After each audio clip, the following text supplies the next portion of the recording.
baru lewat tuh. Ayo. Penolakan terhadap kebijakan kenaikan harga BBM belum berakhir di Lampung. Setelah para mahasiswa dan ormas, giliran kaum buruh dan serikat pekerja yang berunjuk rasa pada Selasa pagi. Pengunjuk rasa yang tergabung dalam Federasi Serikat Pekerja Metal Indonesia atau FSPMI itu bergerak dalam iring-iringan motor dan mobil. Tujuan masa adalah kantor DPRD dan Gubernur Lampung. Kedatangan massa disambut polisi dan kawat besi atau barir di depan pintu gerbang lingkungan Pemprov. Massa pun memprotes dan menggelar orasi sambil membawa sejumlah spanduk bertuliskan menolak kenaikan harga BBM. Selain menyampaikan aspirasi menolak kenaikan harga BBM, massa juga menuntut penghapusan Undang-Undang Cipta Kerja. Mereka mendesak Gubernur dan DPRD Lampung segera menentukan upah minimum provinsi atau UMP yang terbaru dengan kenaikan hingga 20%, supaya perekonomian buruh tidak terpuruk.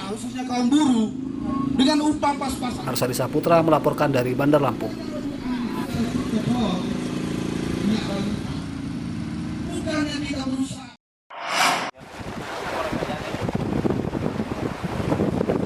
Sudah harganya naik, bahan bakar minyak atau BBM masih sulit didapat. Kondisi memprihatinkan itu dialami para nelayan pesisir Bandar Lampung. Salah satunya yang ada di Teluk Cungkeng, Kecamatan Teluk Betung Timur. Nelayan mengeluh kini mencari BBM sudah seperti mencari emas, begitu sulit didapat. Mereka harus begadang dan antri lama untuk mendapatkan BBM. BBM di stasiun pengisian bahan bakar khusus nelayan juga dibatasi. Masing-masing nelayan hanya mendapat 10 liter. Padahal kebutuhan mereka untuk melaut lebih dari itu. Situasi makin sulit karena mereka dilarang membeli di SPBU. Kita mesen dulu. Oh begitu? Ya. Jadi nggak bisa langsung ke laut? Nggak bisa. Berapa hari itu, Kang? Ya, kira sehari, 2 hari. Baru dapat? Iya, baru dapat. Dijatah itu juga? Dijatah, nggak bisa lebih. Jadi nggak bisa langsung dapat. Kalau dulu kan, ya di POM langsung. Ya harapannya pemerintah harap bantuannya lah untuk nelayan. Biar boleh gitu ya? Biar nggak susah. Nggak susah, kemudian boleh beli di SPBU gitu ya? Nah, ini barusan beli tadi, Bang? barusan nyicil ini. Berapa liter itu? Ya sekitar 10 liter 10 liter? Semalam. Dirigen? Oh semalam antrinya? semalam. Minyak payah bener. Untuk memenuhi kebutuhan BBM, nelayan terpaksa membeli menggunakan motor di SPBU lalu memindahkannya ke mesin kapal mereka. Pemerintah didesak segera mengatasi kelangkaan BBM dan tidak mempersulit masyarakat untuk mendapatkan BBM. Kebutuhan BBM tidak dapat dibatasi, sebab apapun alasannya, BBM adalah salah satu kebutuhan utama masyarakat untuk menunjang bekerja pada segala profesi. Arsadi Saputra melaporkan dari Bandar Lampung.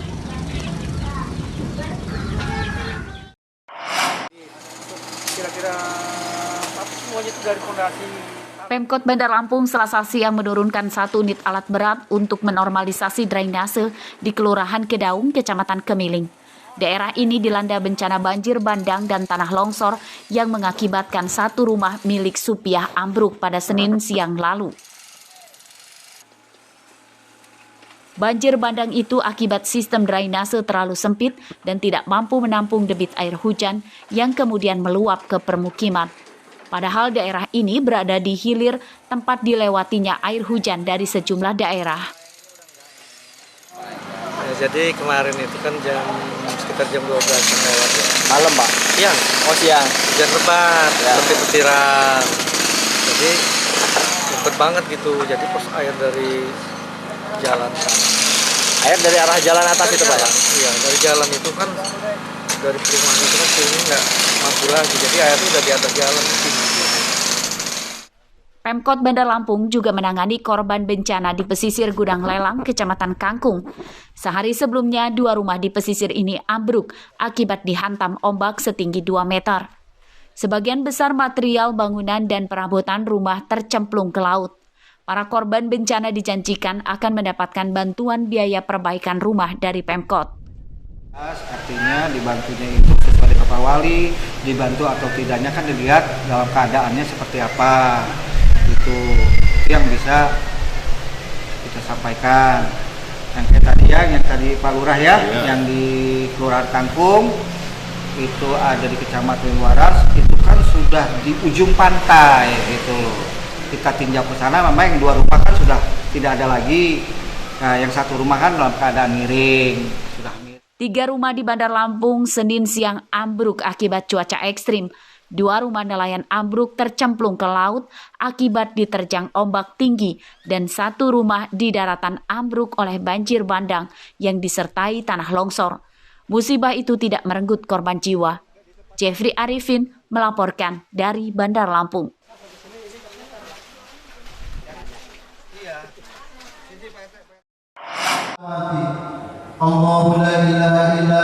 Kabar gembira bagi para pegawai honorer. Kementerian Pendayagunaan Aparatur Negara dan Reformasi Birokrasi atau Kemenpan RB akhirnya membatalkan penghapusan pegawai honorer tahun 2023. Namun rekrutmen pegawai honorer baru dibatasi hanya sepanjang masa jabatan kepala daerah yang merekrutnya. Pegawai honorer yang sudah bekerja kini berpeluang jadi pegawai pemerintah dengan perjanjian kerja atau P3K. Salah satunya di Pemkot Bandar Lampung yang tahun ini mendapat kuota merekrut 307 P3K, namun khusus untuk formasi guru saja. Untuk formasi lain masih diusulkan Pemkot ke Kemenpan RB. Para guru honorer diminta segera menyelesaikan semua prosedur pendataan yang kini sedang dikumpulkan oleh Badan Kepegawaian Daerah dengan batas waktu hingga 30 September 2022. Apa yang ada sesuai dengan persyaratan itu yang kita kirimkan. Karena minimal di situ ada bahasanya 1 tahun. Jadi kalau 1 tahun walaupun kurang 1 hari kita tidak akan kirim. Respon kita Pak terkait adanya bakal batal karena banyaknya protes dari pejabat daerah di daerah lain mengenai adanya penghapusan honorer di tahun 2023 nanti Pak. Kalau kita hanya menunggu instruksi, ini kan kebijakan pusat. Pemkot kini masih menunggu petunjuk teknis rekrutmen P3K yang diprediksi pelaksanaan paling lambat awal tahun 2023. Berdasarkan data Badan Kepegawaian Daerah, Bandar Lampung memiliki sekitar 5.400 pegawai honorer. Jeffrey Arifin melaporkan dari Bandar Lampung.